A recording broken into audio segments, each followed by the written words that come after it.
तिन्ही जगाचा आणि आई विना भिकारी. आई आपल्या बाळाला जन्म देते, बोलायला शिकवते, चालायला शिकवते. आई आपल्या बाळाला जीवन कसं जगायचं हे शिकवते. आई बाळाला संस्कार देते. मागू कसा मी. आई म्हणजे दारातील पवित्र तुळस आणि आई म्हणजे वेदनेनंतरची पहिली आरोळी.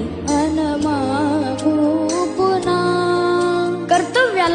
कर्तृत्वाला पूर्ण करीत जी खंबीरपणे उभी राहते ती म्हणजे आई.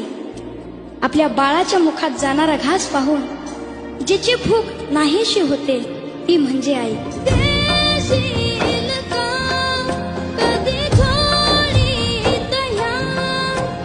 शेवटचं वाक्य सांगतो. आयुष्यात जी आपल्या बरोबर असताना तिची किंमत कधीच कळत नाही आणि ती गेल्यानंतर तिच्याशिवाय कशालाच किंमत उरत नाही.